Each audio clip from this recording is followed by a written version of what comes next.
সত্যি বলতে আমিও এক রকমের এক আয়নাঘরেই বসবাস করতেছি। ওই আয়নাঘর আর আমার আয়নাঘরের মধ্যে ওইরকম কোনো তফাৎ আমি মনে করি না। কারণ হচ্ছে আমার কাছে আমার মানে আমি যে জায়গায় বসবাস করি, যে জায়গায় থাকি ওই জায়গায় আমার কাছে আয়নাঘরই মনে হয়।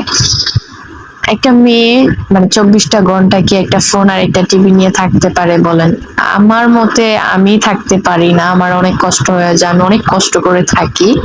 তাও বেশিরভাগ সময় দেখা যায় এর বাসায় ওর বাসায় ফ্রেন্ডদের বাসায় বা আমার আম্মুর বাসায় চলে যায় আর কি, ভালো লাগে না।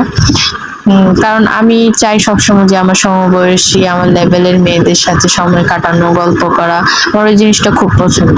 হ্যাঁ, এখানে আরেকটা কথা আছে, চিল্লাচিল্লি, তারপরে ঝগড়াঝাটি, একজনের কথা আরেকজনের কাছে লাগালাগি, এই জিনিসটা আমার মোটেও পছন্দ না, আর ওই জিনিসটার কাছাকাছিও আমি যাই না। হ্যাঁ, আরেকটা কথা কি, যে সমবয়সী মানুষ থাকতেই হবে বা ফ্রেন্ড থাকতেই হবে এমন কোনো কথা নাই। তো অনেক সময় দেখা যায় যে অনেক আপনার শ্বশুর বাড়ির মানুষ বা আপনার বাপের বাড়ির মানুষ যদি ফ্রেন্ডলি স্বভাবের হয়, যদি তাদের ভিতর আনন্দ বা মজা উল্লাস করার মন মানসিকতা থাকে, ঘোরাফেরার আনন্দ করার, তো সেই জিনিসগুলো থাকলে না মানে সবার ভিতরে, তাহলে আর হয়তো আপনার ওই জায়গায় মানে খারাপ লাগবে না বা আপনার বোরিংতা ফিল হবে না।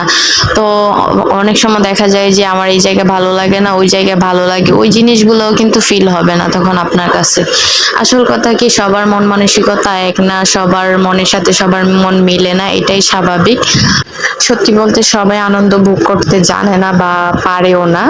তো এমন না যে আমি ঘোরাফেরা করি না বা আমি একদমই ঘরের ভিতরে থাকি, ওইটা মোটেও না। কারণ আমি হচ্ছে দেখা যায় যে মাসে 15 দিন আমার শ্বশুর বাড়িতে থাকি, 15 দিন আমার আম্মুর বাসায় থাকি।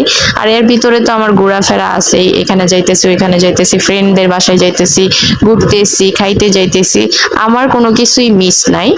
বাট যখনই আমি মানে আমার শ্বশুর বাড়িতে আমি আমার রুমে সময় কাটাই, তখন আমার খুবই বোরিং লাগে। আচ্ছা, যাই হোক, তো আমার মতো সময় কে কে পার করেন একটু কমেন্ট করে জানাবেন। আর যদি আমার কথায় কারো খারাপ লাগে, সবাই ক্ষমার দৃষ্টিতে দেখবেন, ভুল হলেও ক্ষমার দৃষ্টিতে দেখবেন। সবাই ভালো থাকবেন, সুস্থ থাকবেন, আল্লাহ হাফেজ।